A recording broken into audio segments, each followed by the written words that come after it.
I'm Joshua Seymour on the. Oh, now it's live. Hello, everyone. This is our first Euphoric Health broadcast, and I'm Joshua Seymour here with you on behalf of Euphoric Health. And with me today, I have a very, very special guest. Her name is Yuko Halada, and she is one of the most amazing people that I've ever met. She's our first euphoric health practitioner, I'll call her, that we're going to be presenting to you, and she has a wonderful story she's going to share with you today. And we're going to be bringing her on in other videos, so you're going to learn a lot more about her. Hi, Yuko. Hi, Joshua. Um, Thank you so much for being here with me today and sharing your story with the audience. You're welcome. Okay, so my name is Yuko Halada, and I moved to United States 1985. So it's been 29th year, something like that. And I was growing up in Japan, and my father was a music teacher and conductor, and also trained as a Buddhism priest. And my mother was artist, and my grandpa was a minister in residence in the temple. However, they didn't teach me anything about Buddhism teaching when I was growing up. But I was, as a background in Japanese, I was sensing spiritual quality as a vibration, and it was in me. And I was very aware of what's happening in the world, and some about suffering and survival state, and people just kind of barely getting by in a way, except those few people very wealthy like that. So I felt something's wrong here, why we have live life like this. Just I didn't see that really sense people, living life from the passion and excitement and really do things from their heart. And I wanted to see some change and shift, but I didn't know what I can do because I felt I was powerless, and I felt it was hopeless, and I felt despair. So at some point, I feel I told myself that okay, forget about it, because I just keep stressing myself, keep thinking of it, So I don't know. And then my adulthood, I was introduced some spirituality, but there's so much happening in Japan in terms of spirituality that I don't know where to go, what to choose. So it wasn't time for me anyway. And I moved to the United States in 1985, and I married to American man, and that was a very obviously like a karmic type of relationship, and it was tough. So at the time I realized, although I didn't know that much spiritual thing at the time, but at least I knew I have some karma I need to deal with if I really want to have a nurturing, successful marriage in my future. So that's the time I started to search some spiritual path. But eventually I met Divine Life Practice, Sukyo Hikari, in 1995, and became practitioner. And since then, really solid, my spiritual growth and healing started to happen. And as I go through training and practice, I was able to grow so much spiritually, and my relationship, including my ex-husband and the whole family, started to shift and heal quite a bit. And my mom's relationship, turned around night and day. I was black sheep, although I was one only child. So yeah, in the beginning, I couldn't even, finish up the conversation with my mom over the international phone call, really peacefully, always we start to have some kind of conflict, But then that changed after a few years. I started this Dhyana practice. So my reality in relationships become really, harmonious. However, I knew something was still missing.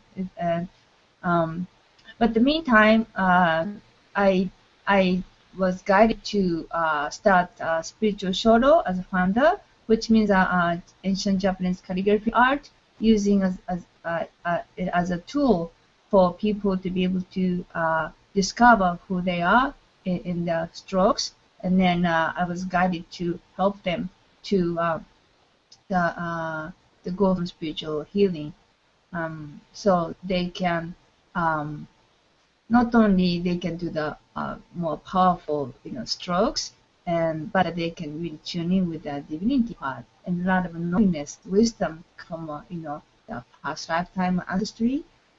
So that transformation I was able to see my students, and yeah, that was a very amazing experience. So I Do you have been some of doing your that for artwork 15 here that you years. can show people? You have some question, Joshua? Do you have some of your artwork that you can show the audience? Oh, yeah, that's right. Yeah. So this is my artwork. It's a spirit warrior. If you can see, can you see it? Hmm. Okay. Yeah, I can see it. Yeah. So anyway, my artwork emit the divine light, the healing energy. So yeah, people have it. Some spiritual shifts that happen. Yeah. So anyway, that's another thing I do. Um, and then I went through some divorce and another marriage and divorce like that. And then really, there's some more healing need to happen. Oh, there was a peaceful divorce, but still, so I was like more intensely working on my spiritual development and healing. And as I grew more, finally I was able to meet Core 4 years ago.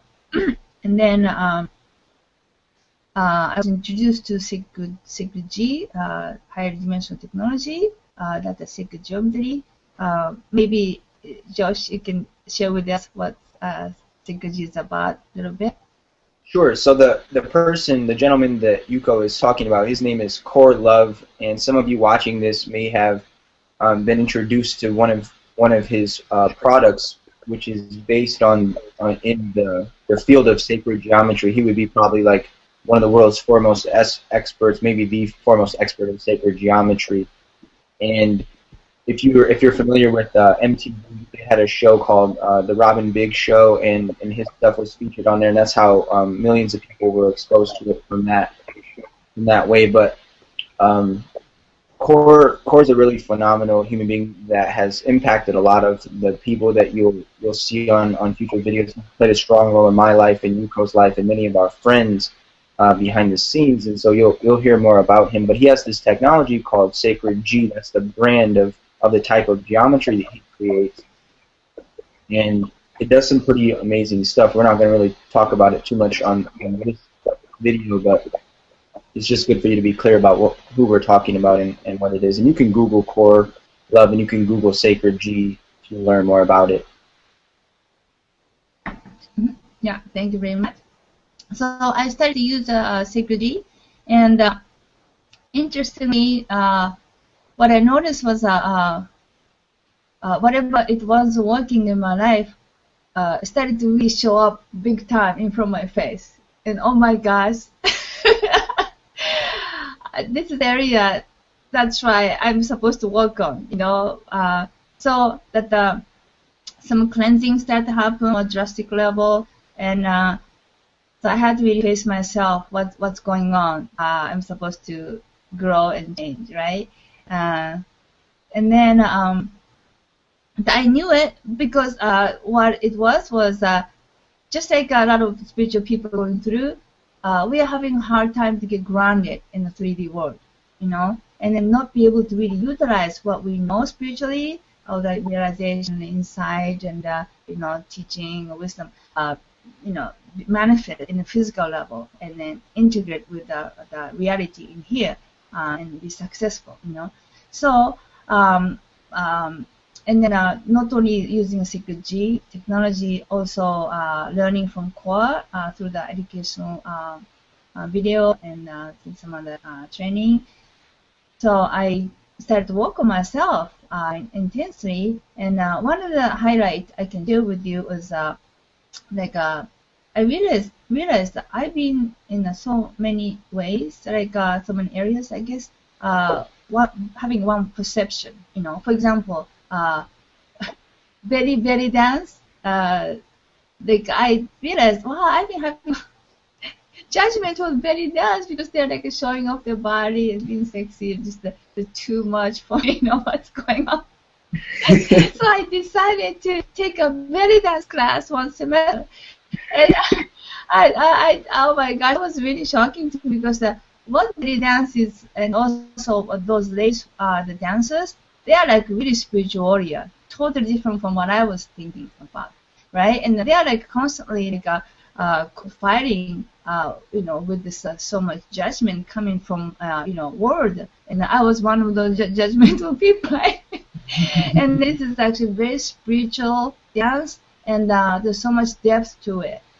I was like very awe and very humble place, and then out of that, I expanded my friendship and then with the Middle Eastern kind of people who has that kind of element in them.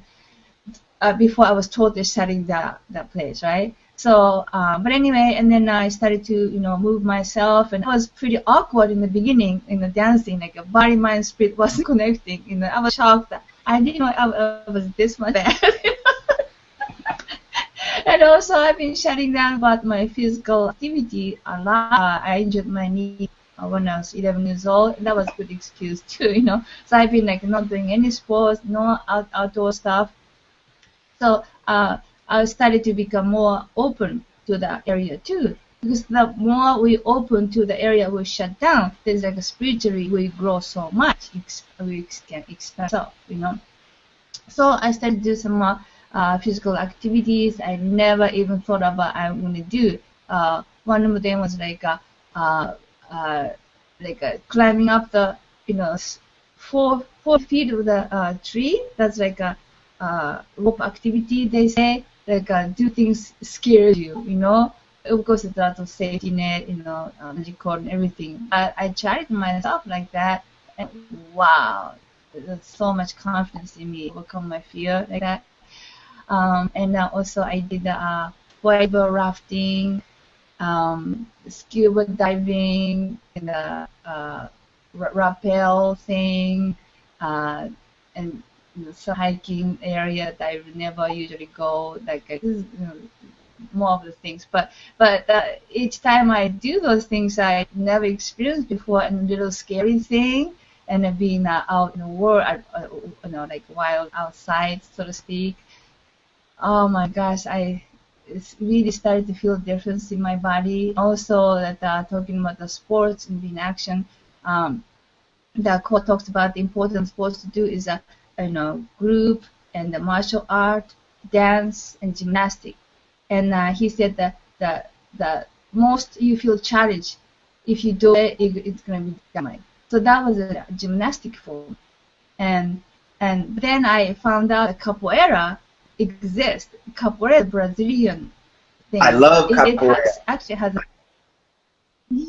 there are all 4 elements in it, and oh my gosh, this is it, thank you God for allowing me to find this. So I went to their class, oh my God, it was so hard.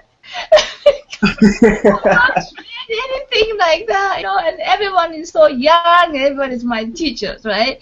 And it's just, to me, it's like, oh, this is just so impossible, but I'm here, I'm going to do this, so 1 hour and a half was like almost torture kind of thing, but not that bad way, but like really my spiritual exercise, and then but oh my gosh, even once one class after that, my self-confidence built up so much, so that's example. But so I explore some the different martial arts too, different kinds of dancing and different martial arts here and there.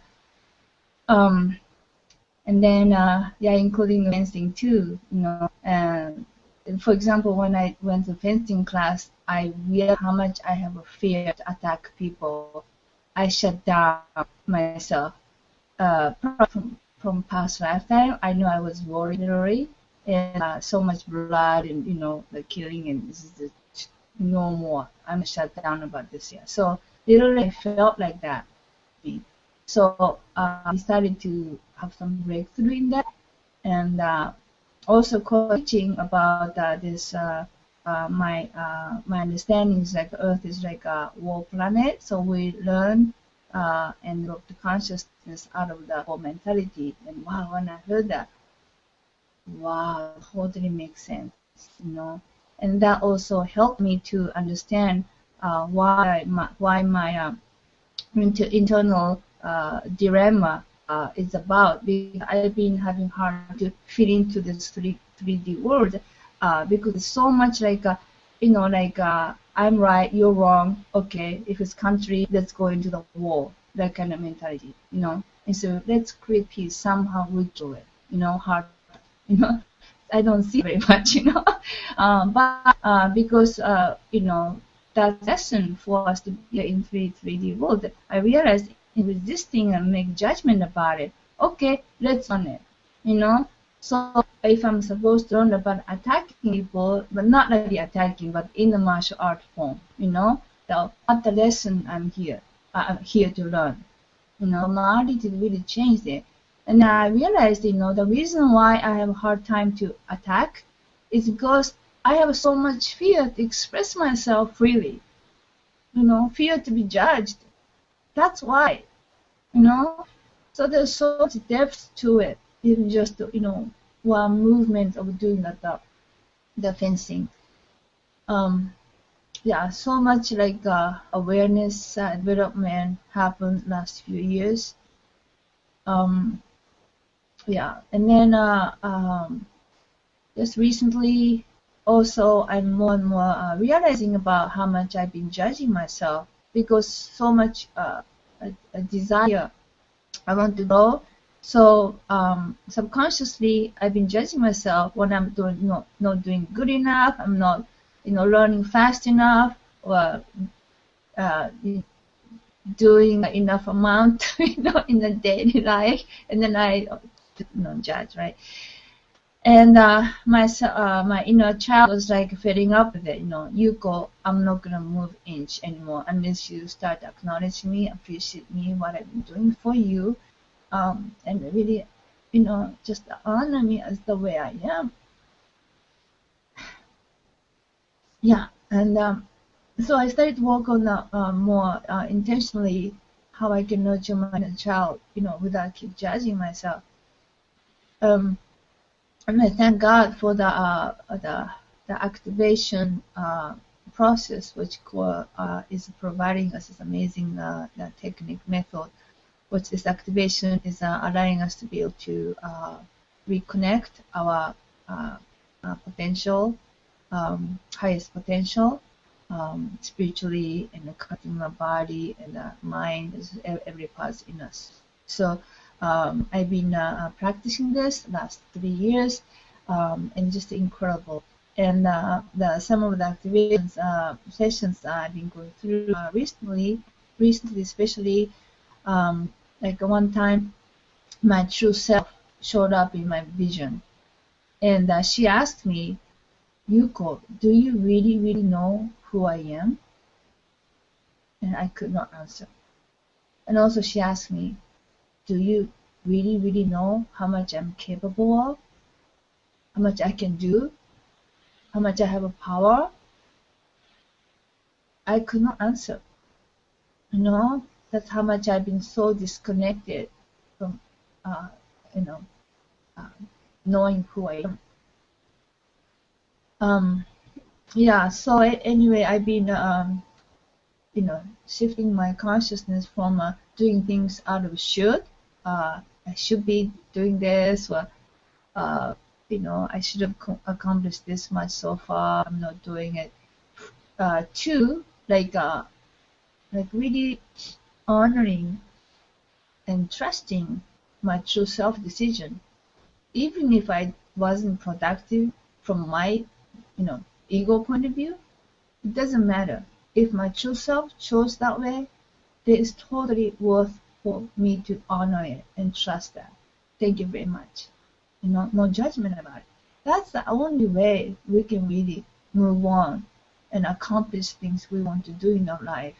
I realize it, you know, and with such a paradigm shift, it's not easy to go through that, shift and change, overnight.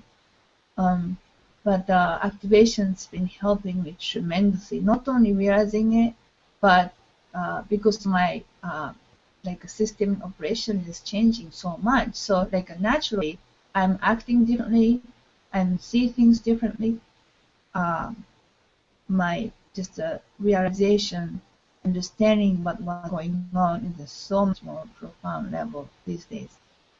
Um, and and one of the activation I had recently also moved me so much, which is um, oh yeah, this was actually the Kuan Yin showed up. I had a question because I'm like over 50 years old now, and finally realizing about the self-love, self-judgment issue, right? And then why in the world I'm doing this over 50, not earlier. And also people around me, a lot of young people, they are like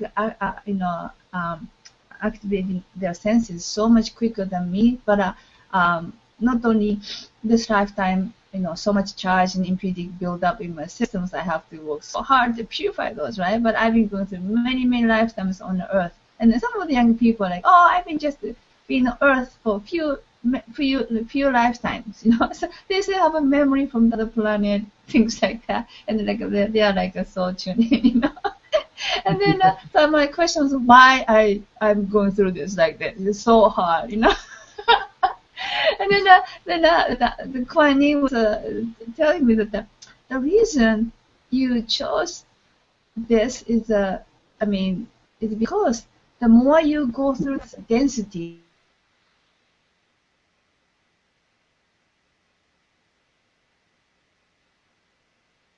you come out of it. It's like that why you chose to be here on the earth and go through this lot of challenge like that is because basically you really want to help God so much for the ascension process on earth, so you volunteered it and you chose to go through more tougher way than easier way. That's how much you care. And I was like, wow. And also she said, Yuko, ascension process is not meant to be easy. And I heard about it from some places, but when she said that telepathically to me, it really went into my system. Wow, I got it. So like since then, I don't have much resistance about why my training is hard, that kind of stuff. And all my life I've been going through such a place of like I'm not capable of, no power to create, my life the way I want. Because look at, I cannot create the world the way I want. There's no power. I don't have any access to change the world. So there's so much like a lack of confidence in me, and probably almost some point self-hatred kind of thing. Not liking myself at all. But as I reflect now. And then also coming from that to like start owning my qualities in me and start loving myself as a precious being, and how much I have beauty inside of me and so much passion, commitment, desire to want to help people. And I'm really re-owning my desire to want to help people, including a lot of individual children who are suffering and they are struggling, so that they can get through this ascension process successfully. They can do it. If I can do it, they can do it. I want to help so much. That's my mission. Yeah. And then some other activation I went through with some higher dimension deal showed up, and he said, yeah, you've been going through this, the darkness, right? So like I've come out of it, and then you are actually a phoenix bird. You come out of the ashes, and then it become powerful, beautiful phoenix bird, and then you help other people for the attention. That's why you live in Phoenix, Arizona. there's some meaning to it. There's some significance in this area spiritually. So yeah, the name Phoenix is come from I heard that the story in this area, the atomic bomb was coming from the ancient Japan area. So this was like turning to the desert. But this, area we was like reborn, and now we have a city, right? So that's why it's named Phoenix. So I'm here. So, I go through my own process and I help other people become a Phoenix bird. So, because of my practice of divine light, I'm allowed to transmit the purest energy light in the universe is coming from Creator. So through my words, through my sound, through my eyes, actually divine light, emit. So with my love and passion to help other people, whenever I have sessions, activation, or divine light session, it's like so much like a divine power I'm allowed to transmit. So so that the message from this deity was so you spread this message and work to people all over the world. We have internet now, so you do that, and then every time you do it, like magic will happen, and you will grow spiritually exponentially from now on. And even being man, we need your help. So anyway, so those experiences like really, really helping me to re-owning who I am, and I'm just so thankful to all this arrangement I've been allowed to receive in my life from the higher dimension world, and the choir is one of them. Such the gift, the tremendous, that amazing God's gift to me. And so I'm like really excited and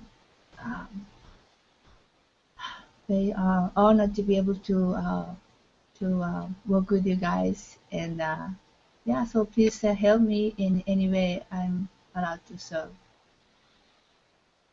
It's such a heartwarming story that you have, Yuko. I so appreciate you, allowing yourself to open up and express it for all of us. There's there's so many nuggets in what you just shared there, but what I feel like what we captured at this point is it's all these years and I know other people that have been going through similar experiences as you, and you have so much depth because of all of your experiences. Like someone like me, I just turned 25, earlier this year, and so I'm only, I haven't been around here very long. I don't have a lot of depth. I don't have as much memory stored inside of my body as someone who's maybe twice my age, but at the same time I just don't have that much experience to give me that much depth. And because of the amount of depth that you have, and because of all these hellish experiences that you had to go through, like you said, that you are this amazing, beautiful sphinx that has risen on the ashes, and you've done it, and you know how to help other people at different levels do it. And just for those of you who are watching, so one of Yuko's specialties is she does activations with people. She does one-on-one activations, and she does group activations. And activations are like, you always hear about people saying that you have all this potential, all this human potential in your brain. You only use a certain percentage of your brain, and it's like, how do you turn that stuff on? How do you, if those lights are inside of you and they're just like these little switches and you need to flip them on, well, let's turn some of them on. And that's what activations do. That's why we call them activations, because they activate this energy and these senses inside of your body, and they give you new abilities, and they allow you to open up that potential inside of you. And so Yuko, her whole life has been training to be a specialist in this area, and she is a specialist in this area. And you'll hear other things from other people, and we'll be bringing Yuko on to tell more of her story in more detail, especially as what she does with her healing activation. But there's just there's so much power that can be harnessed when you work with somebody like Yuko. There's so much that can be opened up inside of you, and you just don't get the same experience if you're not working with someone who has as much depth as her. And I don't know how much we'll talk about it right now, but in my world and among my circle of friends and in Yuko's circle of friends, they rave about her because she's phenomenal, and she has such a desire to help people, and she really does help people. Who I'm presenting to you here today is a specialist, and this woman has skills and she knows how to use them, and I'm taking advantage of that, and I recommend that you guys take advantage of that. So pay attention to her, and when I bring her on in the future to share things with you guys, listen. And when I ask you to go someplace, for something she's offering, if it resonates with you, then I recommend you take that action. So we've kind of talked about your story leading up to now, Yuko. Do you want to expand a little bit on what you've been doing most recently since you've become this phoenix? You want to talk about any of that, or do you want to save that for a later broadcast? It's up to you. Probably later. Okay. Thank you so much for coming on here and sharing that story with all of us. I'm excited to be able to go back and watch it. Thank you very much.